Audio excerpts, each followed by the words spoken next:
और उधर टीएमसी में जबरदस्त रार चल रही है। एक दूसरे पर आरोप लगाए जा रहे हैं और बयानबाजी हो रही है। ऐसी लड़ाई छिड़ी है कि कोलकाता से दिल्ली तक सियासी तापमान बढ़ चुका है। कहानी यही है कि पश्चिम बंगाल से सत्ता जाने के बाद टीएमसी के अंदर कलह और कलेश दिखने को मिल रहा है। तो बंगाल में आप देखिए कैसे टीएमसी में इस वक्त भगदड़ की भी स्थिति है।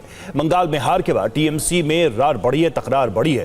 काकोली घोष के आरोपों पर कल्याण बनर्जी का जवाब आया है। अगर सदन के भीतर कुछ हुआ था, कल्याण बनर्जी ने कहा है, तुरंत स्पीकर को जानकारी दी जानी चाहिए थी। ये कल्याण बनर्जी ने कहा है। काकोली घोष ने कल्याण बनर्जी पर लगाया था महिला विरोधी होने का आरोप।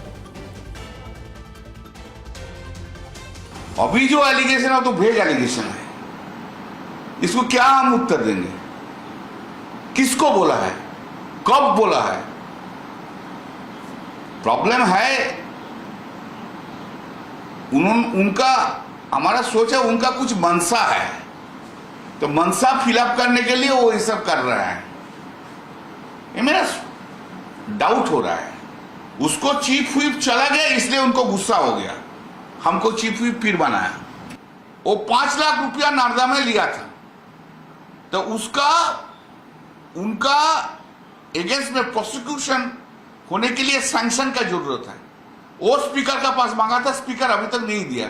अभी हम स्पीकर को लिखेंगे क्यों आप सैंक्शन नहीं दे रहे हैं। तो आप देखिए, काकोली घोष की तरफ से कल्याण बनर्जी पर आरोप लगाया गया था, महिला विरोधी होने का आरोप लगाया गया था और उस पर कल्याण बनर्जी की तरफ से जो जवाब है वो भी दिया गया। कहा कि अगर कुछ ऐसा हुआ था तो तुरंत स्पीकर को इसकी जानकारी देनी चाहिए थी। रविशंकर दत्ता इस वक्त हमारे साथ जुड़े हैं पूरी जानकारी के साथ। रविशंकर, एक तो ये बताइए, काकोली घोष का और जो कल्याण बनर्जी को लेकर इस वक्त विवाद है वो किस तरफ बढ़ता हुआ नजर आ रहा है? क्योंकि काकोली घोष ने अपने तमाम पदों से न सिर्फ इस्तीफा दिया, बल्कि हालात तो टीएमसी के अंदर इससे भी ज्यादा व्यापक है। 60 पार्षदों की तरफ से इस्तीफा, कई और जो नेता है वो इस्तीफा दे रहे हैं। यानी एक तरह से लग रहा है कि बहुत ज्यादा टीएमसी के अंदर रार छिड़ती हुई नजर आ रही है। देखिए, काकोली घोष और कल्याण बनर्जी का ये जो मसला है ये काफी दिन से चल रहा है। जब चुनाव पश्चिम बंगाल में चुनाव डिक्लेयर नहीं हुआ था उसका पहले महुआ मोइत्रो काकोली घोष कल्याण बनर्जी के खिलाफ ये आरोप लगा रहे थे, लेकिन वो पार्टी का इंटरनल मसला था बोल के पार्टी ने तब तृणमूल कांग्रेस ने तब उसको टाल दिया था। लेकिन अब जब चुनाव तृणमूल कांग्रेस हार चुका है पश्चिम बंगाल में, देखा जा रहा है बहुत जगह पे काउंसिलर्स, नेता, स्पोक्सपर्सन ऐसे अपना जो है इस्तीफा दे रहा है। इसका कारण ये है वो अपना दाय झाड़ना चाहते हैं।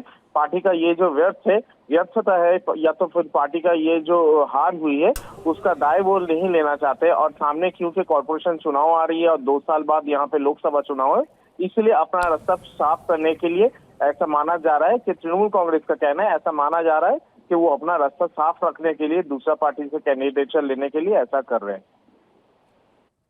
जी बिल्कुल, और यही जो इस वक्त देखने को मिल रही है, एक तरह से टीएमसी के अंदर मनमुटाव बढ़ता हुआ नजर आ रहा है। और हमने देखा रविशंकर कि किस तरह से जो शांतनु सेन है उनकी तरफ से भी इस्तीफा दिया गया जो प्रवक्ता पद से, और ये कहकर कि मैं कैसे बचाव कर सकता हूं टीएमसी सरकार के अंदर जो कुछ हुआ था। यानी कुल मिलाकर इस वक्त मतभेद बढ़ते हुए नजर आ रहे हैं टीएमसी के हार के बाद। बहुत बहुत शुक्रिया आपका रविशंकर इस पूरी जानकारी के लिए।